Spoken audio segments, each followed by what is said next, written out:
Você já olhou para o céu noturno e se perguntou se alguém ou algo estaria olhando de volta? E se essa resposta chegasse, não com palavras ou imagens, mas com um eco silencioso do nosso próprio passado? Hoje, eu te convido a fechar os olhos e viajar comigo. Vamos para um lugar onde a astronomia encontra a biologia, onde o futuro encontra um passado que pensávamos estar perdido para sempre. Esta é a história de um sinal vindo das profundezas do espaço, que não carregava uma saudação, mas sim um fantasma, o genoma completo de uma espécie que a Terra esqueceu. Prepare-se para descobrir como um sussurro das estrelas poderia nos devolver um mundo perdido. Esta noite, vamos desvendar o maior segredo que o cosmos já nos contou. Por décadas, nossa busca por inteligência extraterrestre, o Projeto 7, foi guiada por uma premissa simples. Nós apontamos nossos radiotelescópios como gigantescas orelhas eletrônicas para as estrelas, esperando captar um sinal que se destacasse do ruído cósmico. Esperávamos por matemática, sequências de números primos, constantes universais como o π, algo que dissesse inequivocamente: nós estamos aqui e conhecemos o universo como vocês. Era uma busca por uma mente semelhante à nossa, uma lógica que pudéssemos reconhecer. Mas o universo, em sua vasta e silenciosa poesia, tinha outros planos. Ele não nos enviou uma equação, ele nos enviou uma lembrança. O contexto desta descoberta não é um laboratório de física, mas sim um de biologia. Não é uma história sobre tecnologia, mas sobre a própria vida. Antes de mergulharmos no sinal, precisamos entender o silêncio que o precedeu. Um silêncio de milhões de anos. O silêncio de uma forma de vida que desapareceu da face da Terra, deixando apenas traços em rochas antigas, um quebra-cabeça para os paleontólogos. Era um capítulo que considerávamos encerrado. Mal sabíamos que uma cópia de segurança, um arquivo perdido, estava viajando pelo vácuo, esperando ser lido. Imagine a cena. Um observatório aninhado no topo de uma montanha, longe das luzes da cidade, sob uma cúpula de estrelas tão clara que parece que você pode tocá-las. Dentro, o silêncio é quebrado, apenas pelo zumbido suave dos servidores e pelo clique ocasional de um teclado. É noite, a terceira vigília de uma astrônoma chamada Doutora Iris Thorne. Seus olhos, cansados, percorrem cascatas de dados em um monitor. São linhas e gráficos que representam o ruído de fundo do universo, a estática que sobrou do Big Bang. É uma busca por uma agulha num palheiro cósmico. Por semanas, o telescópio esteve apontado para um setor aparentemente vazio do céu, na constelação de Lira. A esperança já se esvaía, transformando-se em rotina. Mas então, algo acontece. Uma anomalia. Não é um pico forte e claro, como se esperaria. É sutil. Uma ondulação na base do ruído, um padrão de uma complexidade quase orgânica. No início, Ares pensa que é interferência. Um satélite perdido, um micro-ondas no refeitório, qualquer coisa terrestre. Ela executa os protocolos de verificação, um por um. A anomalia persiste. O sinal não vem da Terra, ele não vem do nosso sistema solar. Os cálculos de paralaxe confirmam sua origem distante, a milhares de anos-luz de distância. Mas o mais estranho é a sua natureza. Não tem a assinatura de nenhum fenômeno natural conhecido. Pulsares, quasares, buracos negros. Nada se encaixa. O sinal é fraco, quase indistinguível, mas incrivelmente persistente. E, acima de tudo, estruturado. Ele não grita. Ele sussurra. Uma mensagem que viajou por eras, através do vazio frio e escuro, para finalmente encontrar uma orelha atenta naquela noite solitária. A sensação que percorre Ares não é de euforia, mas de um profundo e avassalador espanto.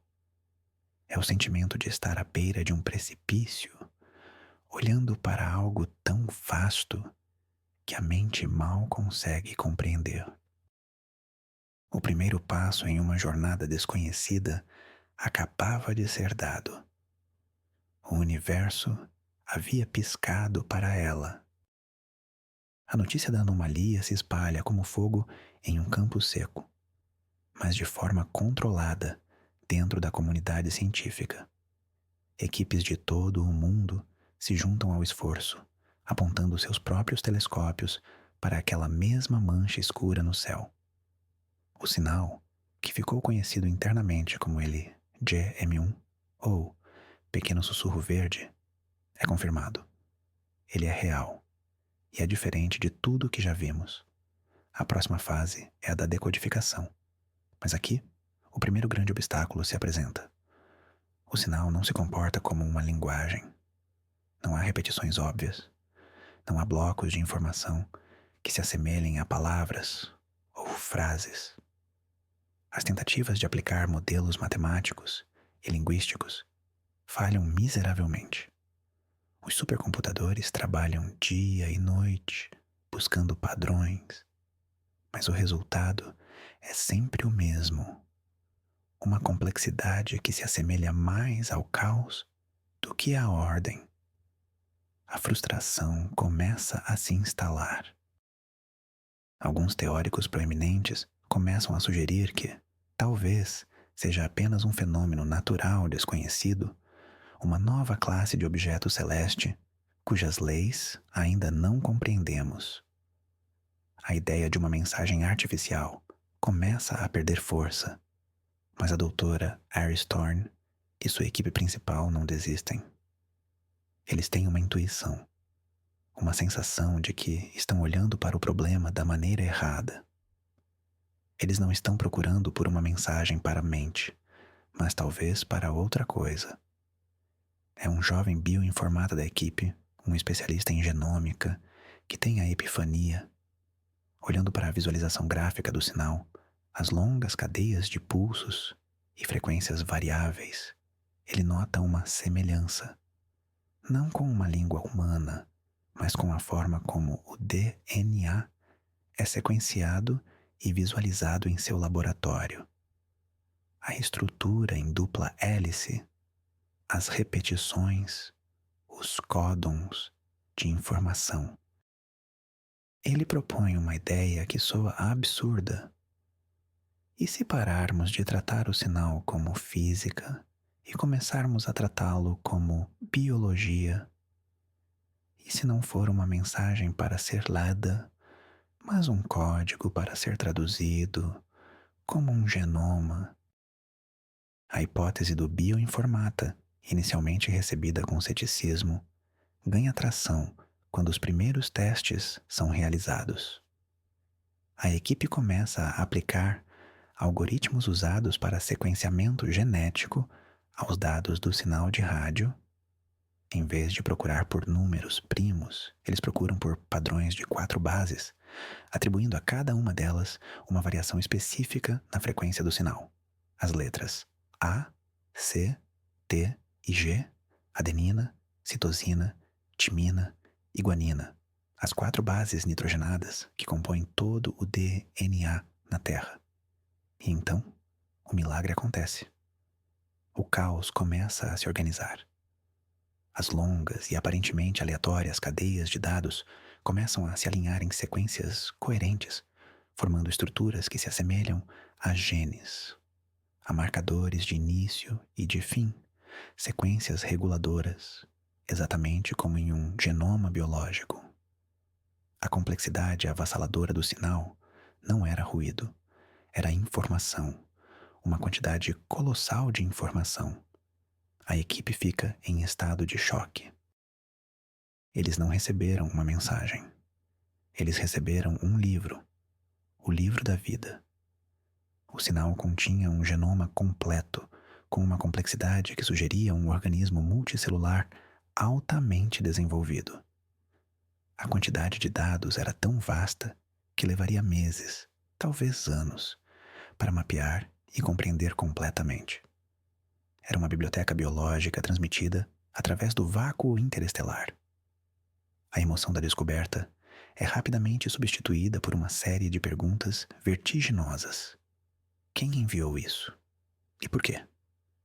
Por que enviar um genoma em vez de uma mensagem de saudação? Mas a pergunta mais premente, a mais urgente de todas, era: de que criatura era esse DNA? Era o genoma de uma forma de vida alienígena, a primeira prova concreta de biologia extraterrestre. A equipe se prepara para o próximo passo: comparar a sequência recebida com o banco de dados de todos os genomas conhecidos na Terra, na esperança de encontrar o que exatamente? Um parente distante? Uma arquitetura de vida completamente diferente? Eles iniciam a busca sem fazer ideia de que a resposta que encontrariam seria mais estranha, mais improvável e infinitamente mais perturbadora do que qualquer coisa que pudessem ter imaginado. O processo de comparação é lento e meticuloso. O supercomputador, batizado de Prometeu, trabalha incessantemente, cruzando as sequências de bases do sinal alienígena com milhões de sequências genéticas de espécies terrestres, vivas e extintas, que foram catalogadas. Os primeiros resultados não mostram nada, nenhuma correspondência. Isso reforça a teoria de que o genoma é verdadeiramente alienígena, uma forma de vida com uma origem completamente independente da nossa. A equipe começa a redigir os relatórios preliminares, preparando-se para anunciar ao mundo a descoberta de uma biologia extraterrestre. Mas a doutora Iris Thorne insiste em uma última verificação. Ela pede a Prometeu que relaxe os parâmetros de busca para procurar não por correspondências exatas, mas por fragmentos, por ecos genéticos, por assinaturas ancestrais que pudessem indicar uma origem comum, mesmo que há bilhões de anos. E é nessa busca mais profunda, mais sutil, que o resultado impossível aparece. Prometeu encontra uma correspondência, não uma correspondência completa, mas dezenas de milhares de pequenos fragmentos espalhados pelo genoma alienígena que são 100% idênticos a fragmentos de DNA encontrados em fósseis na Terra, especificamente fósseis do período Permiano, há mais de 250 milhões de anos. O silêncio na sala de controle é absoluto. Ninguém consegue processar a informação. O genoma não era alienígena, era terrestre. Pertencia a uma criatura que viveu e morreu em nosso próprio planeta, em uma era tão distante que os continentes tinham uma forma diferente e os dinossauros ainda não existiam. O sinal não era um olá de um vizinho cósmico, era um pacote devolvido ao remetente. Era um eco do nosso próprio mundo perdido, enviado de volta para nós por uma inteligência desconhecida, por razões que estavam além da compreensão. A descoberta levanta um paradoxo que desafia a lógica. Como um genoma terrestre do período Permiano foi parar a milhares de anos-luz de distância para ser transmitido de volta para nós? Quem o coletou? Quem o preservou? Quem o enviou? A criatura cujo genoma viajou pelas estrelas era uma maravilha da evolução permiana, uma espécie que os paleontólogos conheciam apenas por fragmentos de ossos e dentes fossilizados. Eles a chamavam de Sylvanus magnus, o grande da floresta. Os fósseis sugeriam um herbívoro colossal, maior que um elefante moderno com uma estrutura óssea complexa que indicava uma inteligência muito acima da média para a sua época. Mas os ossos contam uma história incompleta. O genoma contava a história toda.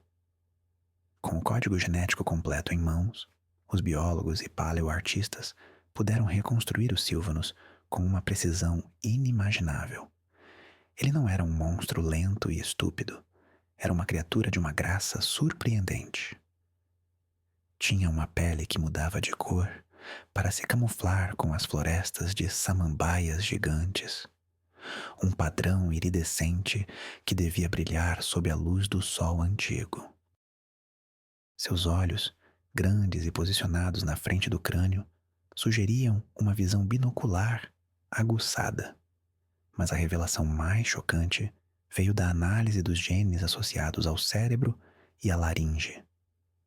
O Sylvanus possuía as ferramentas genéticas para uma vocalização complexa e um cérebro com uma área de Broca rudimentar, a região associada à linguagem nos humanos. Essa criatura majestosa, que viveu 250 milhões de anos antes do primeiro ser humano, talvez pudesse se comunicar, talvez tivesse uma forma de cultura, de sociedade. O genoma nos permitiu imaginar seu mundo, um mundo de ar denso e úmido, de florestas de licopódios do tamanho de árvores, de um céu com uma tonalidade diferente. Podemos imaginar o som de suas vocalizações ecoando por essas florestas, não rugidos, mas talvez cantos melódicos e complexos. A imagem que emergiu foi a de uma civilização perdida, não de tecnologia, mas de biologia. Uma forma de vida inteligente e senciente que floresceu e desapareceu, varrida pela grande extinção do Permiano-Triássico, o maior evento de extinção em massa que a Terra já conheceu, que eliminou mais de 90% de toda a vida no planeta.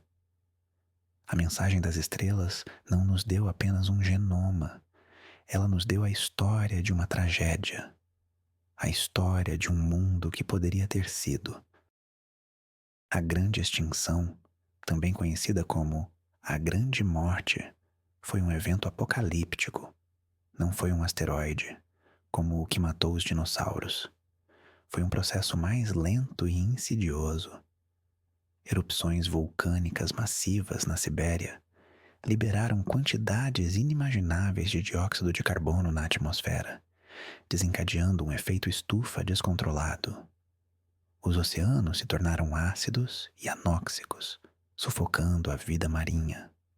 A temperatura global disparou. Foi um colapso planetário.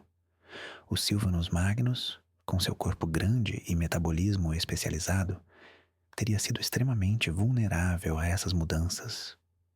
O genoma revelou detalhes sobre sua fisiologia. Eles precisavam de enormes quantidades de vegetação específica, que começou a desaparecer. Eles eram sensíveis a variações de temperatura e o mundo estava se tornando uma estufa. A análise do genoma nos permitiu simular seu fim. Podemos visualizar, em modelos computacionais, as florestas de samambaias murchando e morrendo. Podemos ver os rios secando, o ar se tornando irrespirável. E podemos imaginar o último dos Sylvanus, talvez sozinho, caminhando por uma paisagem desolada, olhando para um céu de bronze, sem entender por que seu mundo estava morrendo. A tragédia se torna ainda mais profunda com a consciência de sua inteligência. Eles não morreram por ignorância. Eles provavelmente sabiam que algo estava terrivelmente errado. Eles podem ter se comunicado sobre isso, podem ter tentado migrar, encontrar refúgio, mas não havia para onde ir. O planeta inteiro estava se tornando inabitável. E aqui reside a questão mais assustadora levantada pelo sinal. Quem o enviou? Uma teoria começa a tomar forma, a de que uma civilização alienígena imensamente antiga e avançada, estava monitorando a Terra naquela época. Eles não eram invasores, eram observadores. Talvez fossem arquivistas galácticos, biólogos cósmicos, cujo propósito era catalogar e preservar a vida antes que ela desaparecesse. Eles viram a catástrofe se desenrolar, viram os Sylvanos, essa promessa de inteligência, à beira da aniquilação. E, incapazes ou sem vontade de intervir, eles fizeram a única coisa que podiam. Coletaram uma amostra. Eles escanearam o genoma de um dos últimos indivíduos e o salvaram em seus arquivos. A ideia de arquivistas galácticos é ao mesmo tempo reconfortante e profundamente perturbadora. Reconfortante porque sugere que a vida é preciosa em uma escala cósmica, que existe uma inteligência lá fora que se importa o suficiente para preservar a memória de mundos perdidos. A existência dos Sylvanos não foi esquecida, foi registrada. Em algum lugar, em um banco de dados alienígena, nossa Terra do Permiano ainda existe como informação. Mas a ideia também é perturbadora. Ela implica uma não intervenção fria e calculada. Esses seres, com tecnologia capaz de atravessar o espaço interestelar e escanear genomas à distância, assistiram a um apocalipse planetário e não fizeram nada. Eles observaram enquanto 90% da vida na Terra era extinta. Eles viram o sofrimento, o colapso de ecossistemas inteiros, e seu único ato foi pegar uma amostra, como um botânico coletando uma flor rara antes que a floresta seja queimada.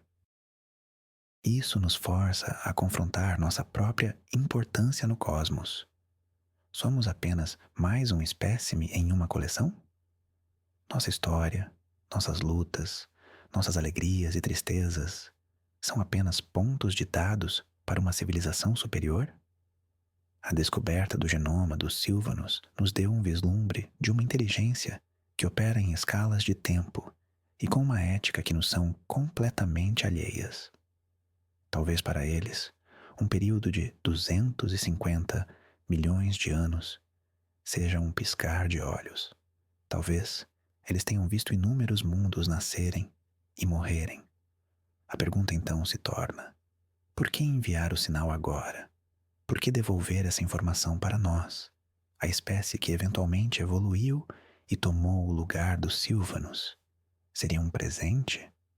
Uma forma de dizer: vejam o que vocês perderam? Ou seria um aviso? Uma forma de nos mostrar um espelho do nosso próprio passado? Uma lembrança de como um planeta pode morrer, justo quando nós mesmos enfrentamos uma crise climática de nossa própria autoria? O sinal alienígena se transformou de uma curiosidade científica em um profundo dilema filosófico. A chegada do genoma dos Sylvanos abriu uma caixa de Pandora tecnológica e ética. Com o código genético completo e as tecnologias de edição de genes como o CRISPR, a questão não era mais o que era essa criatura, mas sim, devemos trazê-la de volta? A possibilidade da de extinção, antes um tópico de ficção científica, tornou-se uma possibilidade real e assustadora. O debate dividiu a humanidade. De um lado, os proponentes da ressurreição.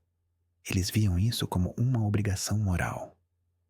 A vida, uma vez perdida, poderia ser restaurada. Seria a maior conquista científica da história, um ato de reparação planetária. Eles argumentavam que poderíamos aprender muito com os Sylvanos sobre inteligência, sobre evolução, sobre a própria Terra. Poderíamos criar um santuário para eles, um parque do Permiano, onde poderiam viver em segurança. Eles sonhavam em ouvir os cantos dos Sylvanos ecoando mais uma vez, em ver sua pele iridescente brilhando sob o sol. Eles viam isso como um ato de esperança, uma prova de que poderíamos reverter os erros do passado e do presente. Era a chance de corrigir uma extinção, mesmo uma que não causamos. Para eles, o genoma era o maior presente que a humanidade já havia recebido, uma segunda chance dada pelas estrelas. Eles argumentavam que o medo do desconhecido não deveria nos impedir de dar um passo tão monumental.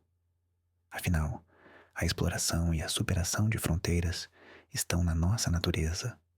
Trazer os Sylvanos de volta seria o próximo grande salto, não para a Lua, mas para o próprio tempo. A tecnologia estava ao nosso alcance. A única coisa que nos impedia era a nossa própria hesitação. Do outro lado do debate estavam os opositores, os cautelosos. Eles viam a ressurreição dos Sylvanos não como um ato de esperança, mas como um ato de arrogância suprema. Eles argumentavam que não tínhamos o direito de brincar de Deus. Os Sylvanos pertencem a um mundo que não existe mais. A atmosfera é diferente. A flora é diferente. O ecossistema inteiro ao qual ele estava adaptado desapareceu há 1/4 bilhão de anos. Trazê-lo de volta ao nosso mundo seria um ato de crueldade. Ele seria uma criatura fora do tempo, um anacronismo vivo, para sempre confinado a um habitat artificial, um prisioneiro em um zoológico do tempo. Além disso, havia os riscos biológicos. Não tínhamos ideia de que vírus ou bactérias antigas poderiam estar latentes em seu genoma. Não sabíamos como seu sistema imunológico reagiria ao nosso ambiente, ou como nosso ambiente reagiria a ele. Poderíamos acidentalmente liberar uma praga para a qual a vida moderna não tem defesa. E havia a questão filosófica mais profunda. Se o Sylvanus era senciente, como o genoma sugeria, que direito tínhamos de trazê-lo à existência apenas para satisfazer nossa curiosidade? Ele seria uma pessoa? Teria direitos? Ou seria propriedade de uma corporação de biotecnologia?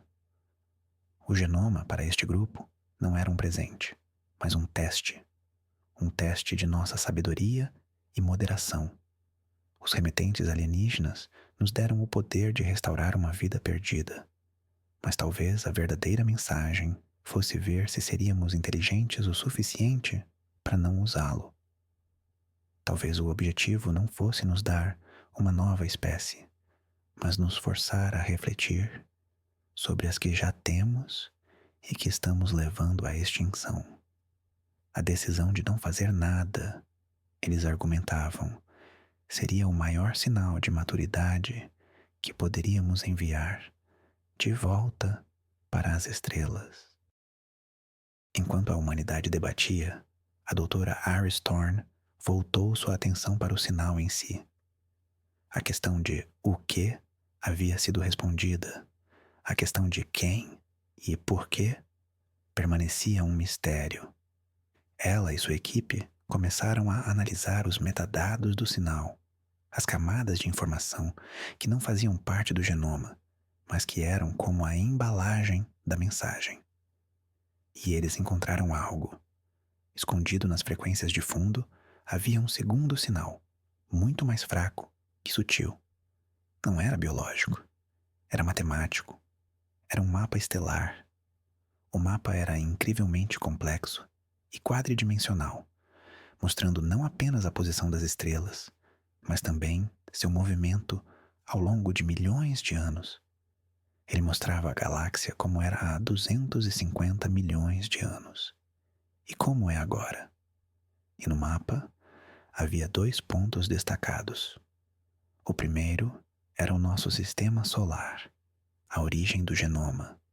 O segundo era o ponto de origem do sinal, o lar dos remetentes. Ele estava localizado em um sistema estelar a cerca de 3.000 anos-luz de distância, em torno de uma estrela anã laranja, um tipo de estrela conhecida por sua longevidade e estabilidade. O mapa Era um convite, uma resposta à pergunta de quem. Eles estavam nos dizendo onde estavam. Mas o mapa continha mais uma informação, uma que gelou o sangue dos cientistas. Ele mostrava a trajetória do sinal. Não era uma linha reta. A transmissão não tinha sido feita diretamente de seu sistema estelar para o nosso. O sinal havia sido retransmitido por uma série de sondas ou estações repetidoras espalhadas pela galáxia. E a última dessas estações estava muito mais perto. Estava em nosso próprio sistema solar. Escondida no cinturão de Kuiper, além da órbita de Netuno. Havia um observatório alienígena em nosso quintal.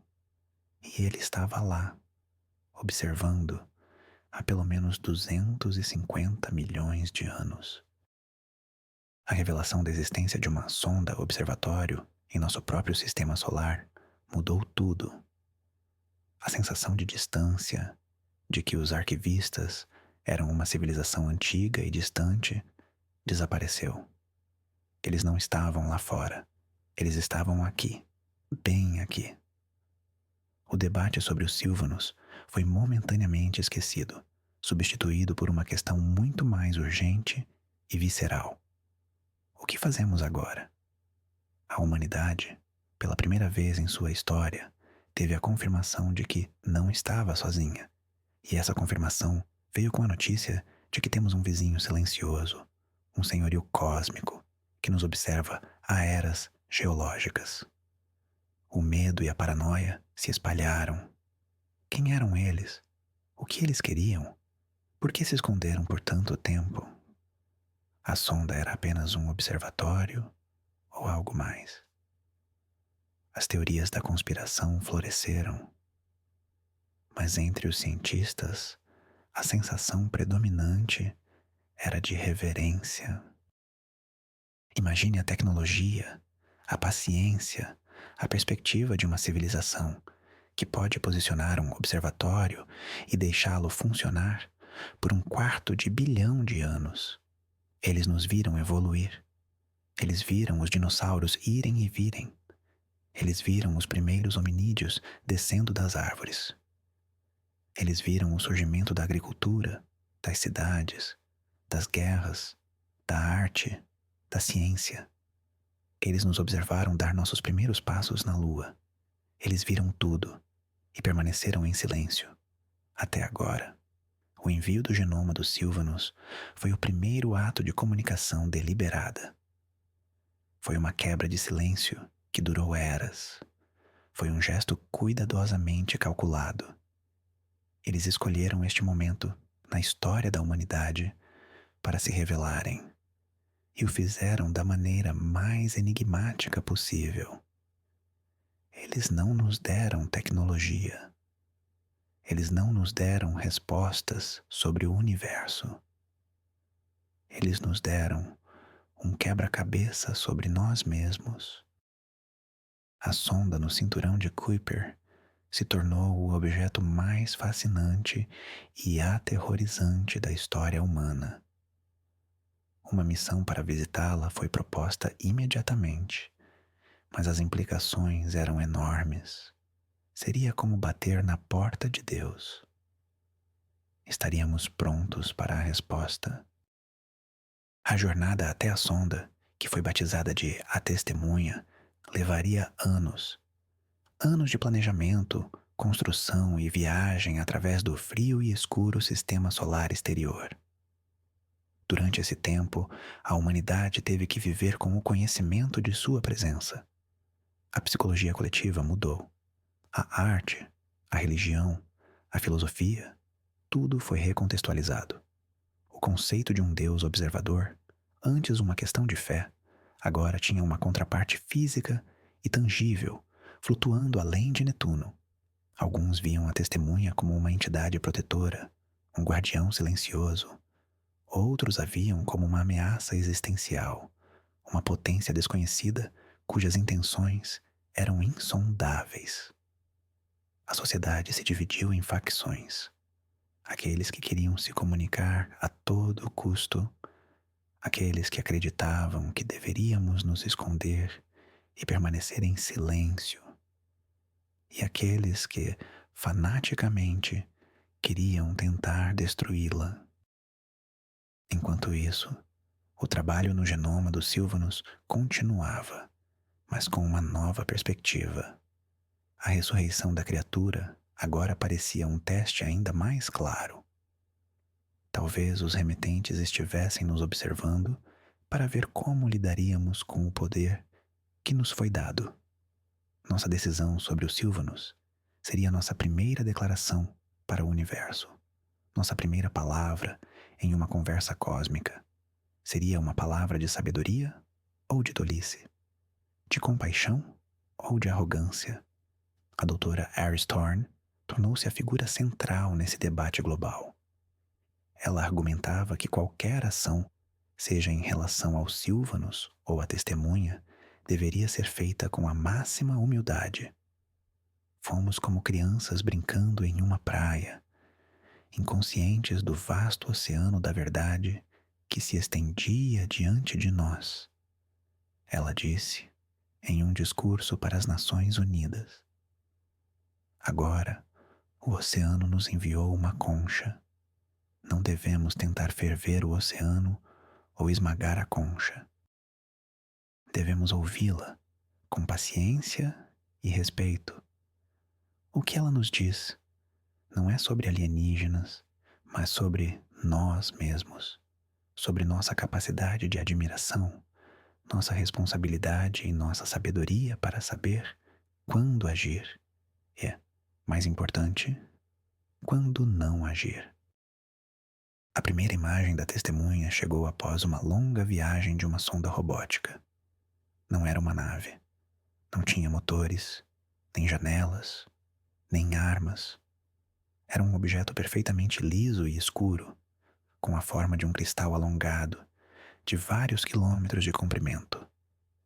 Ele não refletia a luz, ele a absorvia, tornando-o quase invisível contra o negrume do espaço. Sua superfície era coberta por padrões geométricos que mudavam lentamente, como a respiração de uma criatura adormecida. Não havia como interagir com ela. A sonda robótica enviou saudações em todas as formas imagináveis: ondas de rádio, laser, sequências matemáticas. A testemunha permaneceu em silêncio. Ela continuava seu trabalho de observação, impassível, imperturbável. Era como uma montanha flutuando no espaço, um monumento a um propósito que estava além do nosso alcance.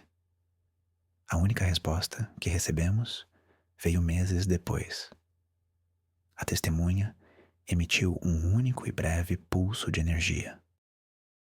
Quando os cientistas analisaram o pulso, descobriram que ele continha outra camada de informação. Não era um genoma, era uma imagem. Uma única imagem. A imagem mostrava o Sylvanus Magnus, não uma reconstrução de computador, mas o que parecia ser uma imagem real. A criatura estava em uma floresta do Permiano, ao lado de um filhote. A luz do sol antigo filtrava através das folhas das samambaias gigantes, banhando a cena em um tom dourado e sereno. A criatura olhava diretamente para o espectador, e em seus olhos, grandes e inteligentes, não havia medo. Havia reconhecimento. Havia uma calma profunda.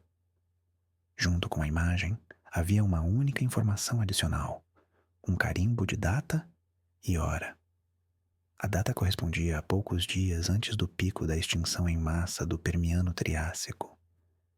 Era uma das últimas imagens, talvez a última, de uma espécie no limiar do esquecimento. A mensagem era clara, embora não houvesse palavras. Não era um aviso sobre o clima, era uma elegia, um memorial, um ato de lembrança. A imagem enviada pela testemunha encerrou o debate sobre a ressurreição dos Sylvanos. A humanidade, em um raro momento de consenso global, votou por não prosseguir. A imagem, tornou a criatura real demais, sua história muito trágica. Trazê-la de volta agora parecia profanar uma memória sagrada. O genoma foi preservado, arquivado com o máximo cuidado, não como um projeto de engenharia, mas como uma relíquia. Tornou-se o manuscrito de um mundo perdido, o texto mais sagrado da ciência.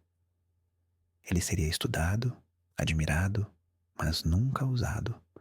Foi a decisão mais difícil e mais madura que a humanidade já tomou. Escolhemos ser guardiões de uma memória, em vez de arquitetos de uma vida que não nos pertencia. Em vez de construir um parque do Permiano, a humanidade se uniu para construir algo diferente. Um santuário global. Vastas áreas do planeta foram designadas como reservas intocáveis, lugares onde a vida selvagem poderia florescer sem a interferência humana.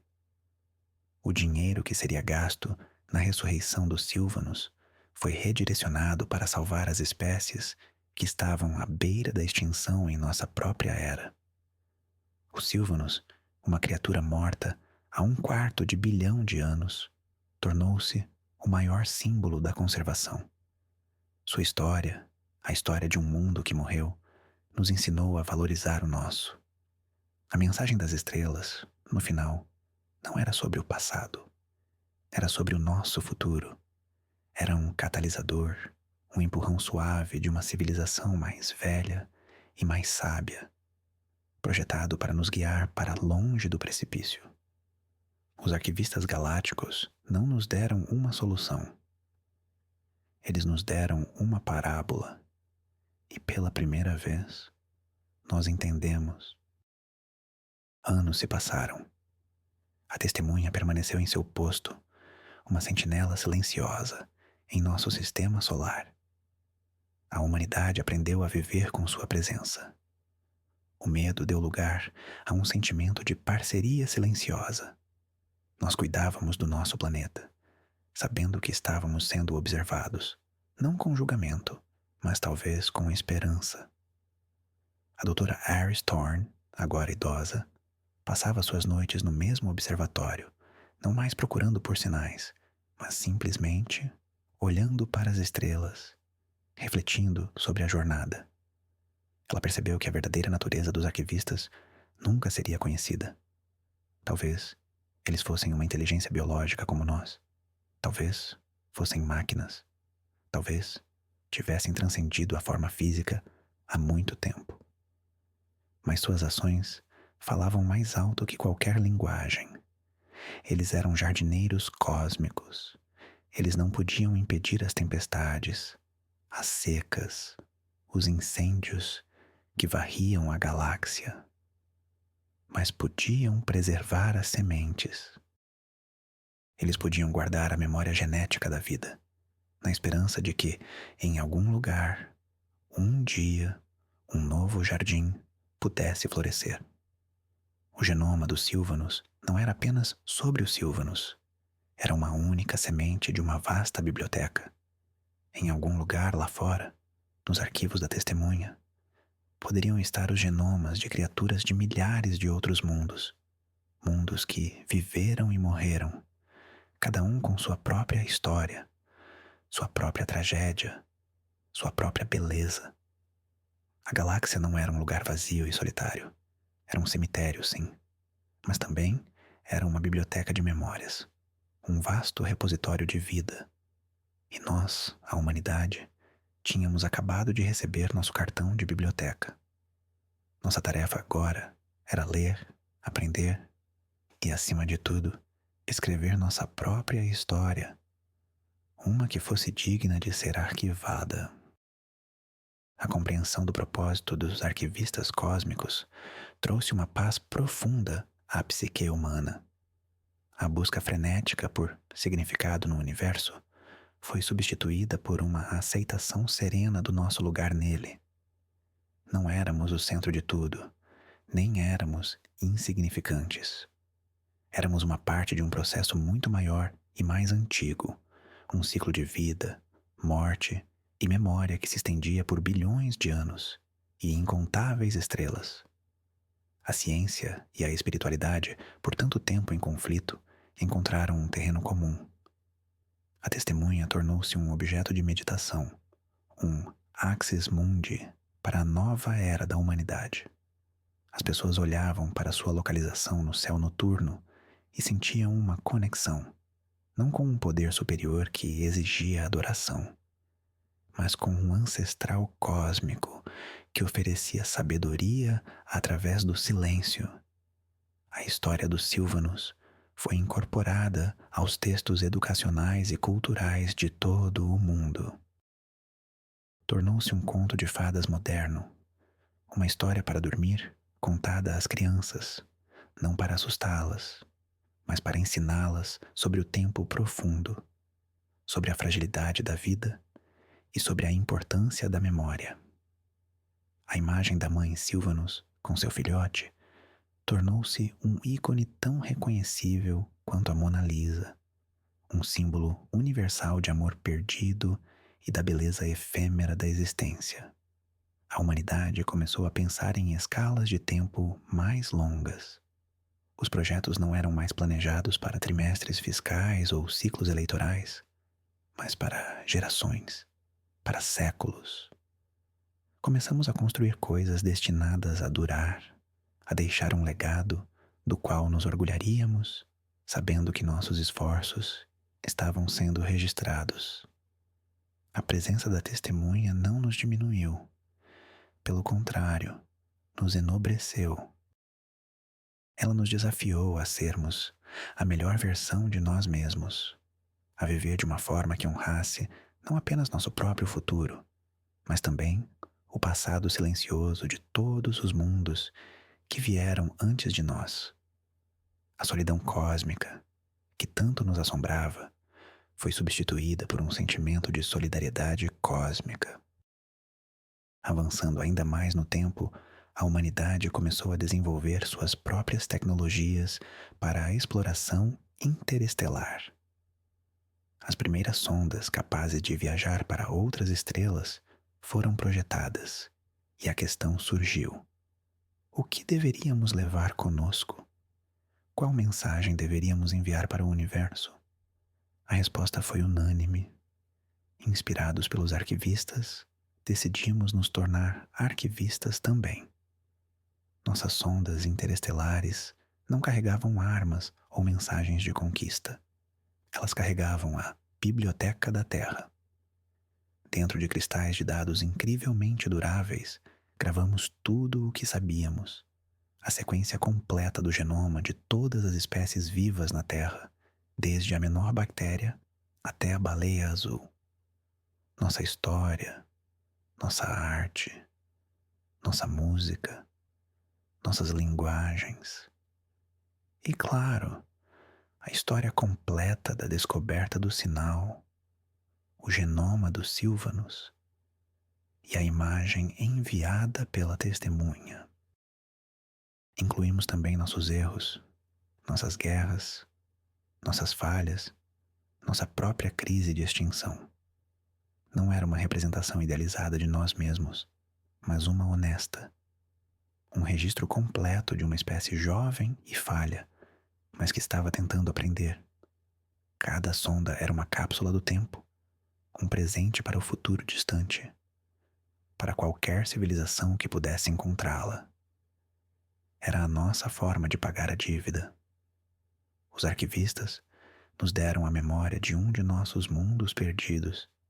Em troca, nós oferecemos a memória do nosso. Era um gesto de reciprocidade, um aceno de cabeça para nossos observadores silenciosos, uma forma de dizer: obrigado, nós entendemos a importância do trabalho. Agora, deixe-nos ajudar. A humanidade havia encontrado seu propósito na galáxia, não como conquistadores, nem como deuses, mas como bibliotecários, como guardiões da memória. A missão de se tornar um arquivista galáctico teve um efeito profundo e unificador na sociedade humana. As nações, antes rivais, agora colaboravam em um projeto comum que transcendia fronteiras e ideologias. O esforço para catalogar toda a vida na Terra exigiu uma cooperação científica global sem precedentes. Biólogos em florestas tropicais, oceanógrafos nas profundezas do mar, microbiologistas em laboratórios de alta tecnologia, todos trabalhavam com um propósito compartilhado. Descobrimos centenas de milhares de novas espécies no processo, percebendo o quão pouco sabíamos sobre nosso próprio planeta. Cada nova descoberta era celebrada não como uma patente ou um recurso a ser explorado, mas como mais um capítulo a ser adicionado à grande biblioteca. As artes também floresceram. Músicos compunham sinfonias baseadas na estrutura do DNA. Pintores criavam obras inspiradas na imagem dos Sylvanos. Poetas escreviam sobre a testemunha silenciosa. A narrativa da nossa espécie mudou. Não éramos mais uma anomalia, um acidente solitário em um universo indiferente. Éramos herdeiros de uma tradição antiga, a tradição de lembrar. A educação foi transformada. As crianças aprendiam desde cedo sobre a história do Permiano, sobre a interconexão de toda a vida. A biologia e a astronomia tornaram-se as ciências centrais, ensinando sobre nosso lugar no tempo e no espaço. O conceito de ancestralidade foi expandido para incluir não apenas nossos parentes humanos, mas todas as formas de vida que já existiram neste planeta. Sentíamos uma conexão direta com os Sylvanos, como um parente distante cuja história perdida havia sido finalmente encontrada. A humanidade estava amadurecendo, saindo de sua adolescência turbulenta e entrando em uma fase de maior contemplação e responsabilidade. O presente das estrelas não foi o genoma em si, mas a transformação que ele catalisou dentro de nós. A doutora Iris Thorne viveu para ver as primeiras sondas biblioteca serem lançadas em direção às estrelas vizinhas. Em seu leito de morte, cercada por seus alunos e colegas, ela não olhava para as telas de dados, mas para a janela, para o céu noturno. Seus últimos pensamentos não eram sobre equações ou frequências de rádio, mas sobre a natureza do tempo e da memória. Ela refletiu que os arquivistas, ao nos enviar o genoma dos Sylvanos, não estavam apenas nos dando um arquivo do passado. Eles estavam nos dando um vislumbre de sua própria natureza, uma civilização que pode operar em escalas de tempo de centenas de milhões de anos, deve perceber a existência de uma forma muito diferente. Para eles, talvez, o tempo não seja uma linha reta, mas um espaço a ser navegado. Talvez a memória não seja algo que se perde, mas algo que sempre existe, esperando para ser acessado. O sinal não foi um ato de caridade, foi um ato de compartilhamento. Eles compartilharam conosco uma memória que lhes pertencia, a memória de nosso próprio planeta. Foi o gesto mais íntimo que uma civilização poderia fazer à outra. E ao nos inspirar a fazer o mesmo, a criar nossas próprias bibliotecas de memória, eles estavam nos convidando a participar de uma rede galáctica, não de comércio ou de guerra, mas de lembrança. Uma comunidade de mundos que se dedicam a garantir que nenhuma história de vida, por mais breve ou trágica que seja jamais completamente esquecida. A galáxia, ela percebeu, não era governada por impérios, mas por bibliotecários. A força mais poderosa do universo não era a gravidade ou a energia escura, era a memória. Com esse pensamento, ela fechou os olhos, em paz, sabendo que a história da humanidade agora estava segura. Parte de um conto muito, muito maior. A ausência de comunicação direta da testemunha, após o envio da imagem dos Sylvanos, continuou a ser um tópico de intensa fascinação e estudo. Por que eles não falavam conosco em uma linguagem que pudéssemos entender? Por que os enigmas, as parábolas biológicas? Uma nova escola de pensamento, liderada por xenoantropólogos, propôs uma teoria radical. Eles sugeriram que a ausência de linguagem era intencional e fundamental para a filosofia dos arquivistas. A linguagem, eles argumentavam, é inerentemente limitadora e imperialista. Ela impõe a estrutura de pensamento de uma espécie sobre a outra. Se os arquivistas tivessem nos enviado uma mensagem em sua língua, eles teriam, inevitavelmente, moldado nosso desenvolvimento, contaminado nossa cultura com seus conceitos e preconceitos. Nós nos tornaríamos uma imitação deles. Ao invés disso, eles nos deram dados puros e universais. A química do DNA e a física da luz. Eram blocos de construção de realidade que não pertenciam a nenhuma cultura.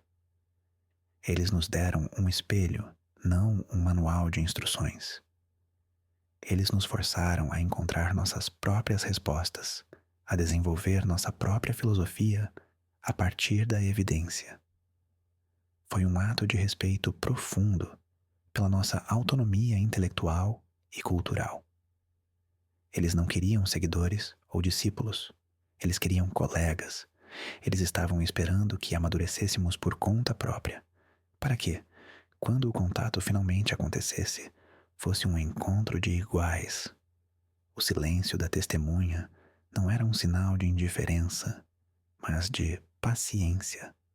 Era a paciência de um professor que permite que seu aluno lute com um problema difícil, sabendo que a verdadeira aprendizagem vem da descoberta, não da resposta pronta. Essa compreensão nos ensinou uma lição valiosa para nossa própria exploração futura. Ao encontrar novas formas de vida, nosso primeiro dever não seria falar, mas ouvir. Não seria ensinar, mas aprender. O silêncio se tornou a mais alta forma de comunicação, uma linguagem de respeito mútuo que podia atravessar o abismo entre as estrelas. O legado dos Sylvanos continuou a evoluir. O estudo de seu genoma, embora não utilizado para clonagem, abriu campos inteiramente novos na biologia. Os cientistas descobriram mecanismos genéticos únicos de longevidade, regeneração e resistência a doenças que eram muito mais avançados do que qualquer coisa encontrada na vida moderna. O Sylvanus não era apenas inteligente, sua biologia era uma obra-prima. Esses insights levaram a avanços médicos revolucionários para a humanidade. Curas para o câncer, terapias de rejuvenescimento, a capacidade de regenerar tecidos e órgãos, tudo isso foi derivado do estudo de seu DNA.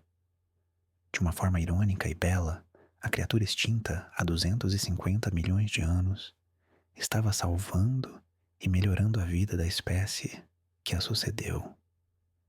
O genoma tornou-se uma fonte de presentes contínuos. A cada nova descoberta, a humanidade sentia uma onda de gratidão e humildade. Éramos beneficiários de uma herança que não merecíamos, mas que nos esforçávamos para honrar. O nome Sylvanus foi dado a hospitais, institutos de pesquisa e universidades. Ele se tornou sinônimo de cura, sabedoria e do potencial oculto que reside nos arquivos da vida.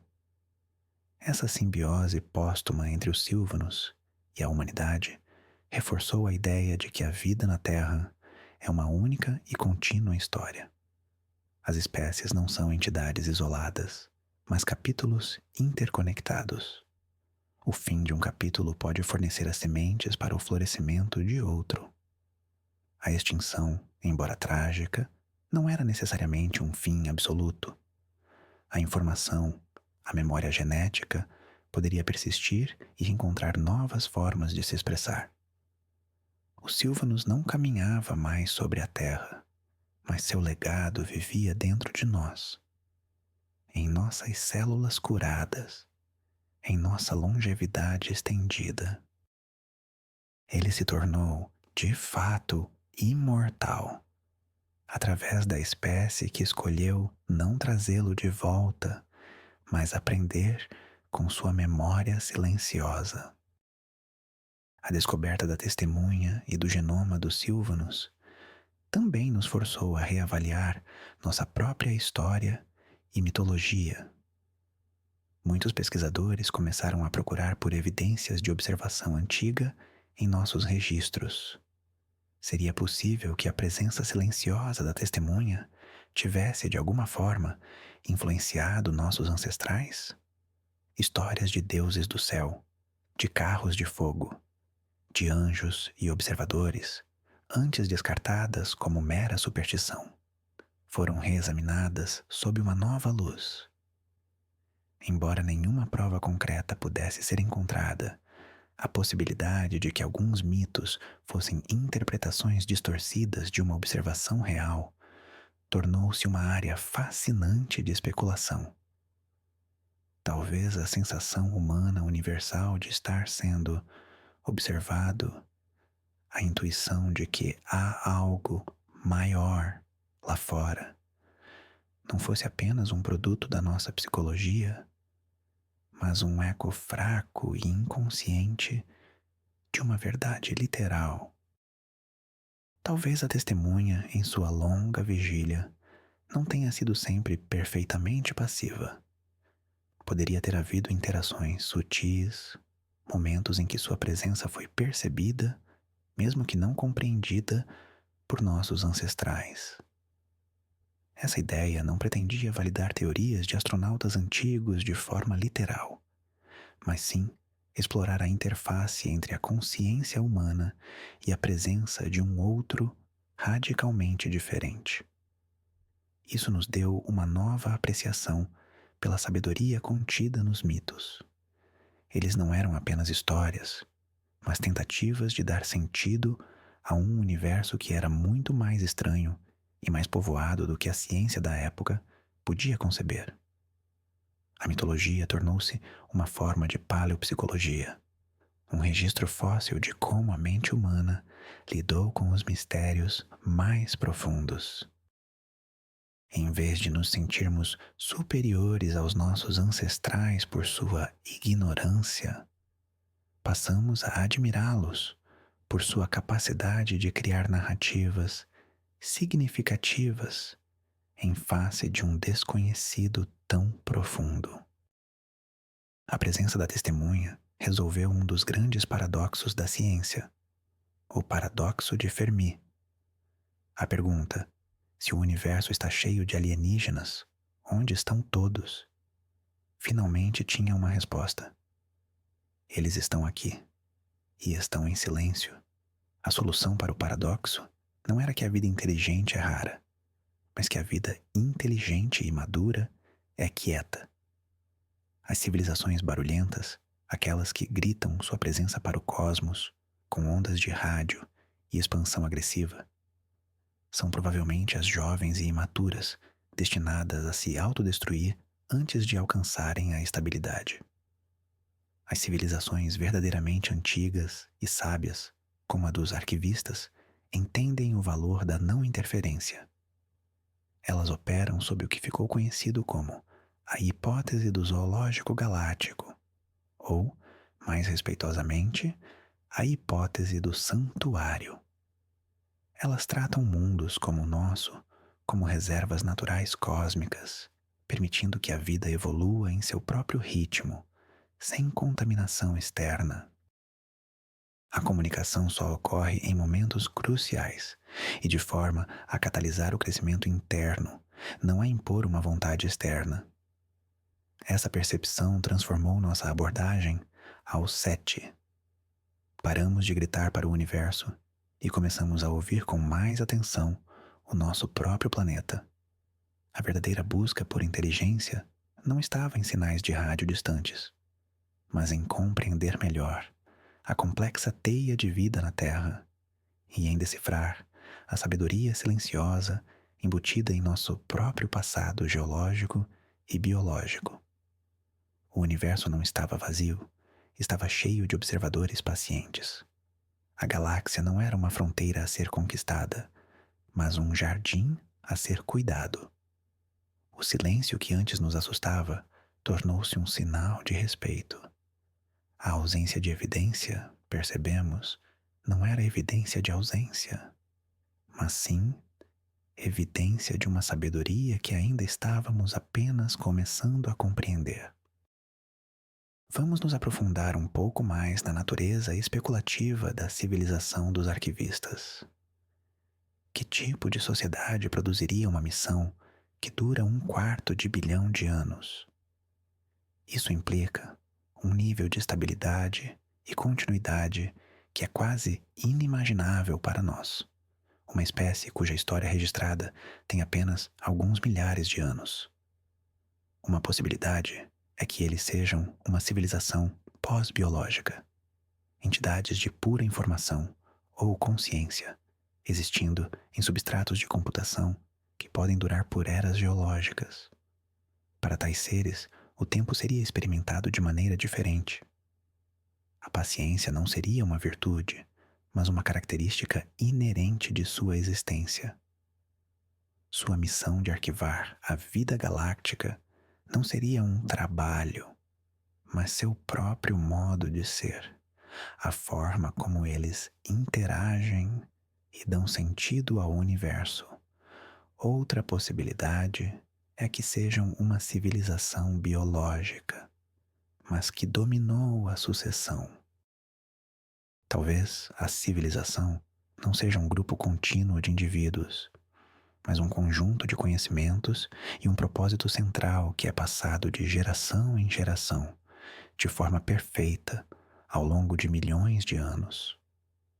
A missão da testemunha seria um dever sagrado, uma tocha olímpica cósmica, passada através de incontáveis vidas.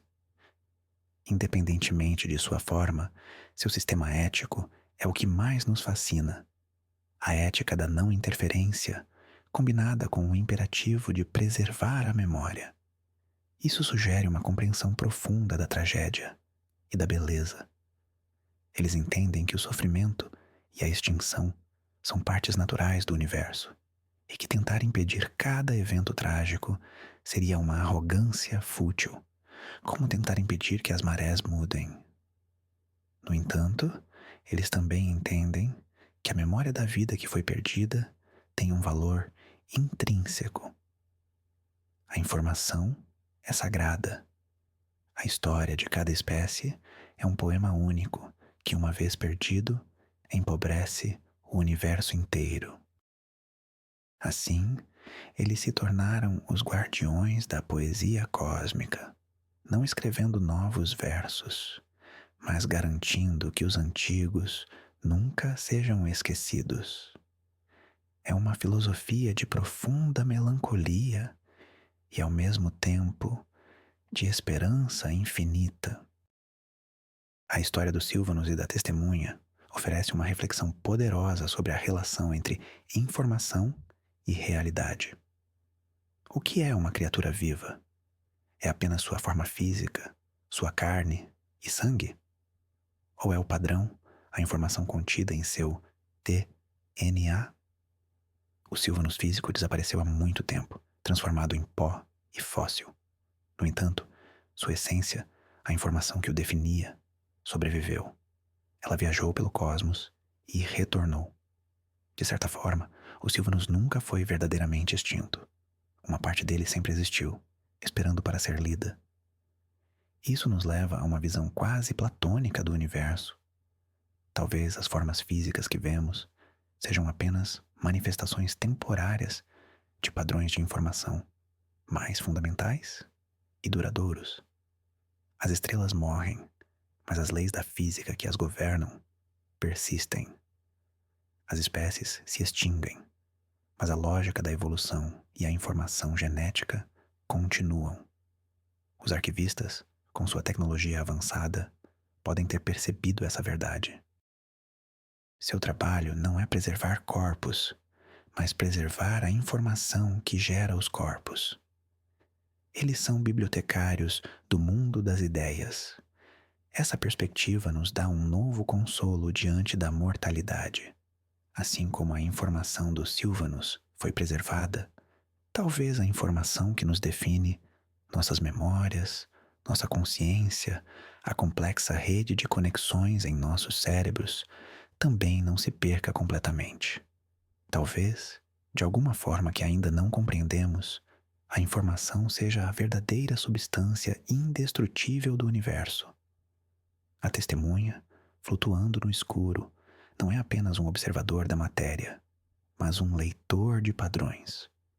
E nós, com nossas vidas e histórias, estamos constantemente escrevendo novas páginas nesse livro cósmico, contribuindo com nossos próprios padrões únicos para a biblioteca eterna do ser. A vida é a forma como o universo escreve sua autobiografia. O que o futuro reserva para a relação entre a humanidade e a testemunha? É provável que ela permaneça em silêncio por muito tempo. Os arquivistas operam em uma escala de tempo que faz nossa história parecer um instante. Eles nos deram nosso enigma, nossa parábola, e agora estão esperando para ver o que faremos com ele. Talvez em 10.000 anos, ou em 100.000 anos, se provarmos que aprendemos a lição, que nos tornamos guardiões responsáveis de nosso planeta e de sua memória, eles nos enviem outra mensagem. Talvez o próximo sinal não seja um genoma de nosso passado, mas de outro mundo, compartilhando conosco a história de uma vida completamente diferente. Talvez, eventualmente, sejamos convidados a nos juntar à rede de arquivistas, a adicionar nossas próprias sondas biblioteca à sua vasta teia galáctica. O contato não será uma invasão ou uma revelação súbita, mas uma graduação lenta e gradual. Um processo de amadurecimento que levará milênios. Nesse ínterim, temos nosso trabalho a fazer. Temos que continuar o projeto que eles nos inspiraram a começar.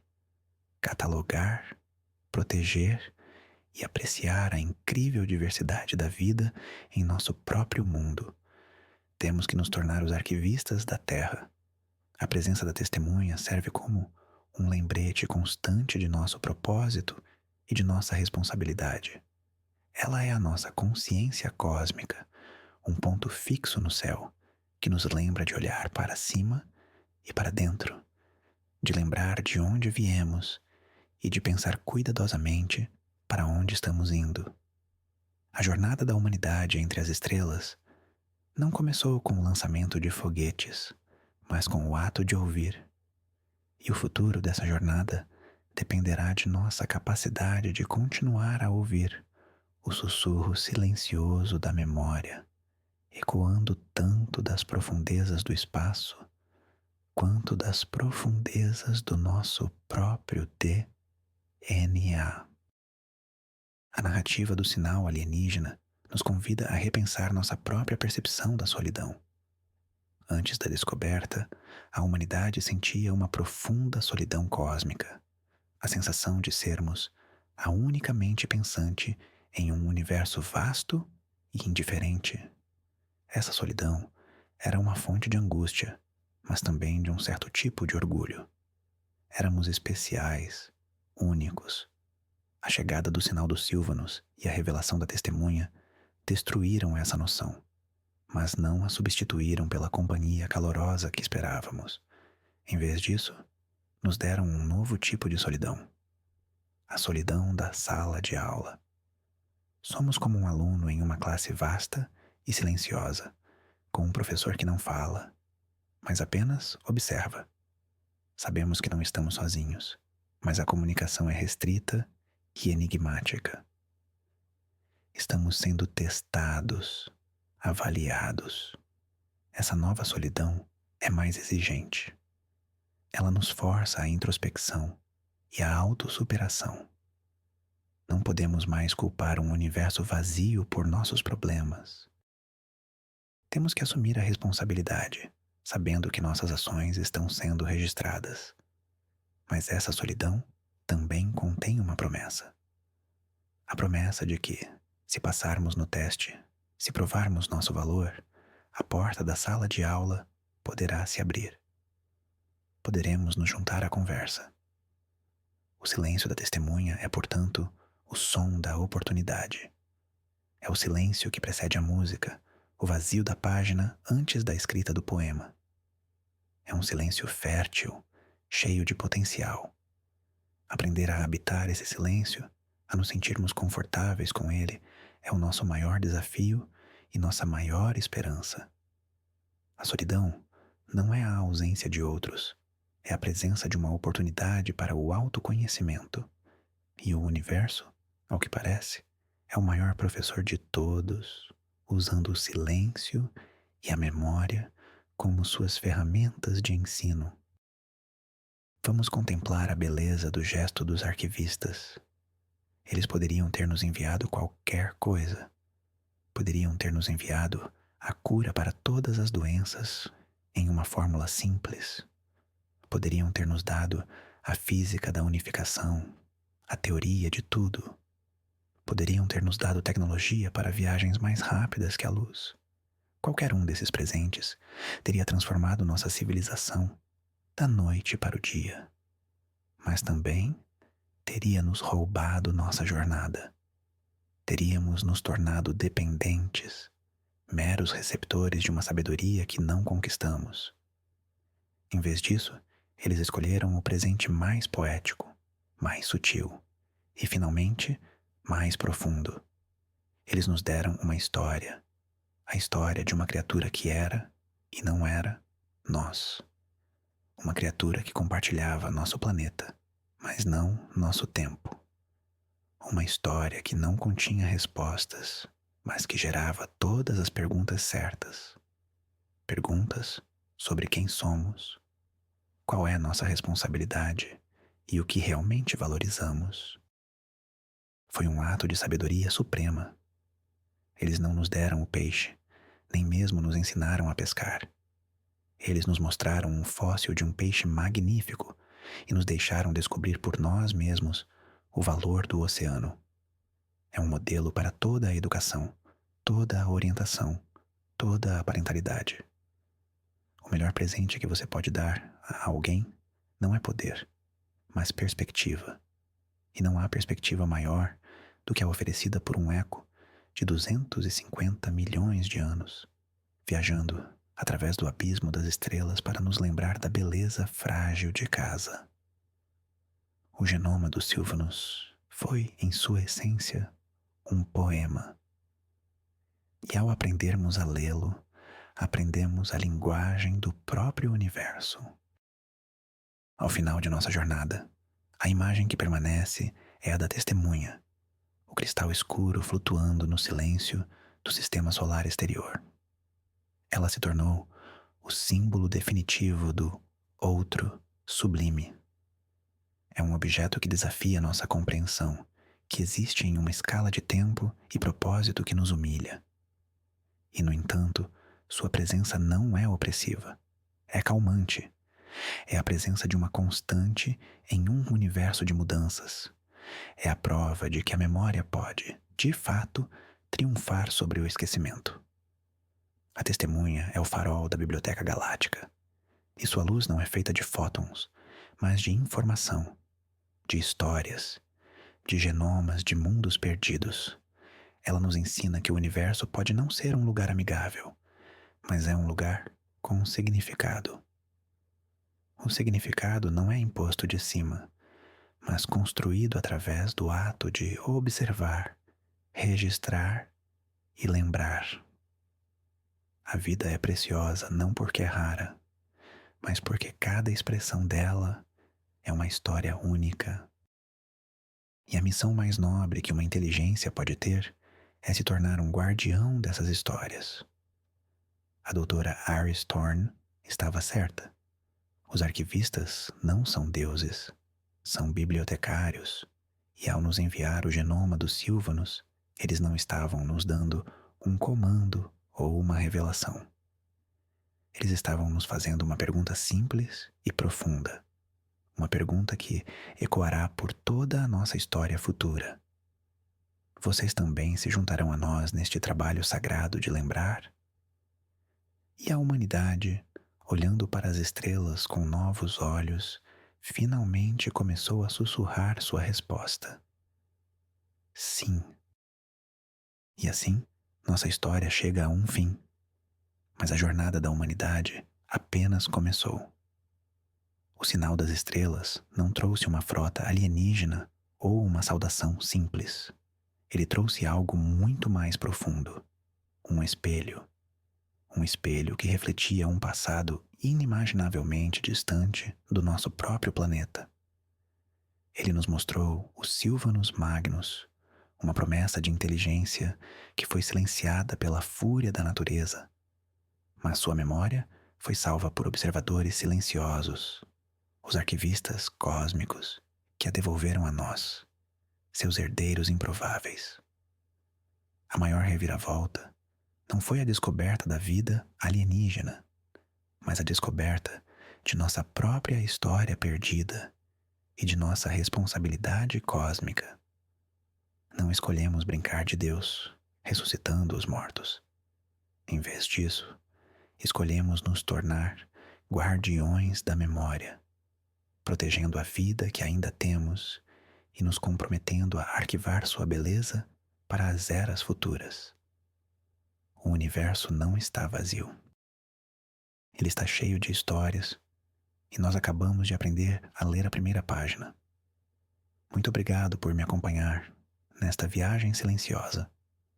Se esta história te fez pensar e relaxar, por favor, considere se inscrever no canal, deixar um like e compartilhar este momento de calma.